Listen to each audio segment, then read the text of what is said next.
कृष्णावतार काल में भगवान की अर्धांगिनी नहीं बन रही है राधा।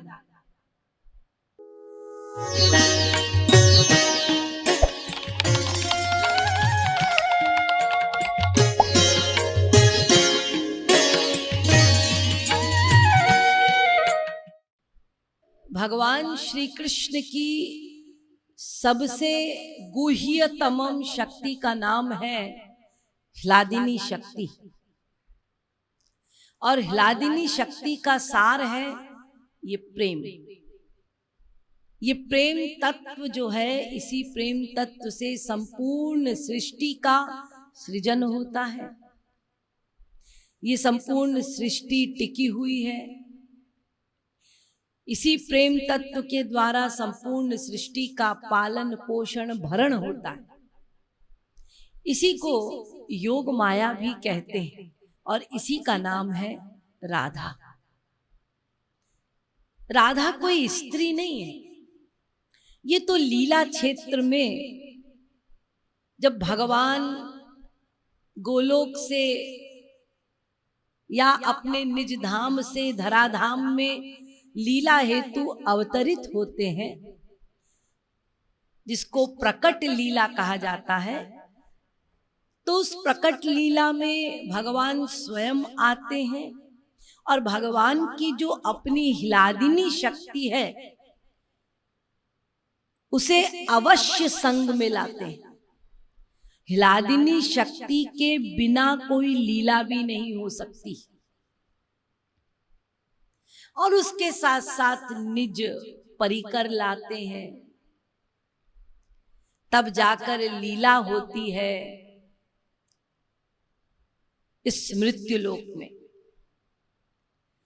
रामावतार हुआ, भगवान राम आए, तो भगवान राम अकेले नहीं आए, अपनी ह्लादिनी शक्ति को साथ लेकर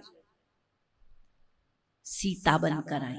वो ह्लादिनी शक्ति रामावतार काल में, वो ह्लादिनी शक्ति का नाम हो गया सीता। कौन है ये? हम संतान हैं उनकी, उनके बिना हम एक क्षण भी जीवित नहीं रह सकते। क्यों संतान है? क्योंकि ये प्राण, यही तो सीता है।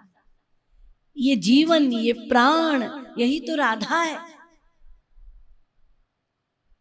ये शक्ति, इस शक्ति के बिना भगवान श्री कृष्ण, भगवान राम भी कुछ नहीं कर सकते। शक्तिमान कहलाते हैं। शक्तिमान माने जिसके पास शक्ति है, जैसे धनवान, धनवान माने जिसके पास धन है, रूपवान जिसके पास रूप है, कलावान जिसके पास कला है। ऐसे ही भगवान ने शक्तिमान जिसके पास शक्ति है। तो ये भगवान के पास शक्ति है का अर्थ क्या हुआ? ये शक्ति रूपी धन उनके पास है, तभी वो शक्तिमान कहला रहे हैं। यदि ये शक्ति ना रहे तो वो शक्तिमान नहीं होंगे। तो ये शक्ति कौन है? यही तो राधा है, यही तो सीता है। तो यदि सीता रूपी शक्ति, राधा रूपी शक्ति ना हो ब्रह्म के पास, तो ब्रह्म कुछ नहीं कर सकता, वो शक्तिमान ही नहीं कहलाएगा। तो रामावतार काल में वो जगत की जननी, वो महाशक्ति जिससे हम जीवित हैं, वो क्या बन रही है रामावतार काल में? जानकी बन रही है। कृष्णावतार काल में लीला माधुरी, मुरली माधुरी, प्रेम माधुरी ये बढ़ गई, कोई मर्यादा नहीं। यहां प्रेम का खुलेआम वितरण हो रहा है। तो कृष्णावतार काल में भगवान की अर्धांगिनी नहीं बन रही है राधा। वो महाशक्ति धरा पर अवतीर्ण होकर भगवान श्री राधा रानी को कृष्णावतार काल में जीव कृष्ण से प्रेम कैसे करे, मधुर भाव में इसकी शिक्षा प्रदान करने हेतु श्री राधा रानी का अवतरण हुआ। राधा रानी ने सिखाया, शिक्षा दी कि कृष्ण को प्रेम ये जीव कैसे करे। मधुर भाव में अपनी ही काव्य रूपा गोपियों को प्रकट किया। स्वयं ही गोपी बनकर, अष्ट गोपी बनकर वो प्रस्तुत हो गई, अलग अलग गुण लेकर, अलग अलग रूप लेकर वो राधा ही बनी है, ये अष्ट सखियां। और राधा कृष्ण की सेवा कैसे की जाती है स्वयं करके दिखा रही हैं। श्री कृष्ण से मधुर भाव में प्रेम कैसे किया जाता है, निष्काम प्रेम, ये राधा रानी सिखा रही है। ये जो आप कहते हैं ना गोपी प्रेम, गोपी भाव, ये गोपी माने क्या? गोपी प्रेम का मतलब है निष्काम प्रेम। प्रेम ऐसी शक्ति है जो प्रेमी को प्रेमास्पद से मिला देती है। प्रेमास्पद कौन?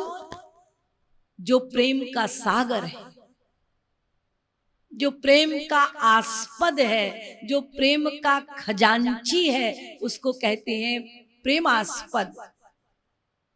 जिसके पास प्रेम है, जो प्रेम से ओतप्रोत भरा हुआ है, जो प्रेम का ही बना है, वो है प्रेमास्पद। उस प्रेमास्पद से हमको प्रेम चाहिए। तो प्रेम करने वाला प्रेमी, प्रेम जिसके पास है वो प्रेमास्पद, और प्रेमास्पद और प्रेमी को मिलाने वाला है प्रेम। हे राधे रानी, आप स्वयं ह्लादिनी शक्ति हैं, स्वयं प्रेम की अधिष्ठात्री देवी हैं, और जो प्रेम की अधिष्ठात्री देवी होगी उसी के पास दया शक्ति होगी, उसी के पास कृपा शक्ति होगी। ध्यान दीजिएगा, जिसके पास प्रेम होगा उसी के पास करुणा होगी, उसी के पास दया होगी, उसी के पास कृपा होगी। तो श्री महाराज जी कह रहे हैं कि राधा रानी है प्रेम की अधिष्ठात्री देवी, उनके पास कृपा शक्ति है, उनके पास दया शक्ति है, उनके पास प्रेम शक्ति है। और श्री कृष्ण के पास, श्री कृष्ण सर्वशक्तिमान, उनका स्वभाव क्या है? वो सबके लिए न्यायी है। न्यायी मतलब न्याय करने वाले, मतलब हम जो कर्म करते हैं हमारे कर्मों को हमारे ही भीतर बैठकर प्रतिक्षण नोट करना, ये न्यायी भगवान का काम। द्वा सुपर्णा सयुजा सखाया, एक आत्मा और उसके पीछे बैठा है परमात्मा। परमात्मा का काम, न्यायी भगवान का काम, इस जीवात्मा के प्रतिक्षण के मन के चिंतन को नोट करना। अब मन का चिंतन अच्छा है तो अच्छा फल देना, मन का चिंतन गंदा है तो गंदा फल मिलेगा, नरक जाओ, यातनाएं सहो। तो हम सब लोग जो ये कर्म फल भोग रहे हैं, ये वो कोई है जिसने नोट किया है हमारे कर्मों को, तद अनुसार वो कर्म फल प्रदान कर रहा है और इस मृत्यु लोक में डाल रहा है।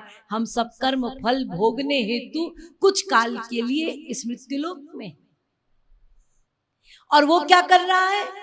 पिछला कर्म फल भुगवा रहा है, वर्तमान का फिर नोट कर रहा है। उसका काम है। ये है भगवान, इसको कहते हैं न्यायी भगवान। अब आप गणित लगाइए कि यदि भगवान न्यायी हैं और हम कर्माधीन जीव हैं, तो हम तो कर्म करते रहेंगे, वो नोट करता रहेगा। तो हम तो पाप पुण्य करते रहेंगे, वो तद अनुसार नोट करके फल देता रहेगा। तो इसका मतलब हम कभी पाप पुण्य से परे हो ही नहीं सकते।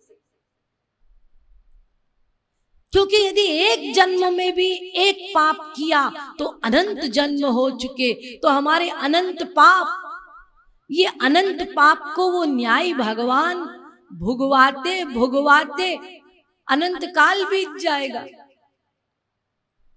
फिर हमारा उद्धार कैसे होगा, हमारा कल्याण कैसे होगा, बताइए। अनंत काल का हमारे अनंत पाप है, तो अनंत पाप को नष्ट करने हेतु यदि हम सात्विक कर्म भी करेंगे तो भी अनंत काल तक करना पड़ेगा। फिर ऐसा कोई भी मनुष्य नहीं है वो खाना ना खाए, कोई जानवर भी नहीं है कि खाए ना। अब मनुष्य भी है तो खाना तो पड़ेगा। आप कहें इस जन्म में मैं संकल्प लेता हूं मैं एक भी पाप नहीं करूंगा, कैसे? ठीक है, आप चिंतन भी नहीं करेंगे पाप का तो भी खाना तो खाएंगे। है हम मांसाहारी नहीं है, चलो वो भी छोड़ दो, शाकाहारी है, साग भाजी तो खाओगे, वो भी जीव है, पाप तो होंगे। तो इस प्रकार से हमारा कभी स्वयं के संकल्प से, स्वयं के संबल से कल्याण नहीं हो सकता, ना ही वो न्यायी भगवान हमारा कल्याण कर सकते हैं, क्योंकि न्यायी भगवान हमारे कर्म के अनुसार फल देगा। अब कर्म कैसे भी करके पाप होने ही है तो फल दंड मिलना ही है, तो उद्धार कैसे हो, कल्याण कैसे हो? इसीलिए श्री कृष्ण ने अपनी ह्लादिनी शक्ति को प्रकट किया कि जगत के जीवों का कल्याण तुम्हारे बिना नहीं हो सकता, क्योंकि तुम दया शक्ति हो, तुम कृपा शक्ति हो, तुम्हारी जरूरत है। जब तक दया नहीं होगी, जब तक करुणा नहीं होगी, न्यायी बनकर कोई बात नहीं बन सकती। यहाँ तो बात बनेगी सिर्फ दया से कि दया कर दो इन पर, बख्श दो इनको, मत देखो इनके अपराधों को, इसने मान लिया तुम्हें अपना, बस पिछला फाड़ के फेंक दो, क्षमा कर दो, सदा को अपना लो। यह है दया। ये दया न्यायी भगवान नहीं कर सकते, ये दया जगदम्बा करती है, ये दया सीता कर सकती है, ये दया राधा रानी कर सकती हैं, जो ह्लादिनी शक्ति है, जो जगत जननी है, जो स्वयं कृपा प्रदायिनी है, जो स्वयं दयामयी है, जो स्वयं करुणामयी है, वही दया कर सकती है। जब राधा रानी तू श्री कृष्ण को अपनी दया शक्ति देती है, कृपा शक्ति देती है, तो वो न्यायी कृपालु बनता है, उसमें कृपा शक्ति आती है, तो वो फिर श्री कृष्ण उनमें करुणा आ जाती है, वो कृपालु हो जाते हैं और फिर भक्तों पर कृपा करते हैं।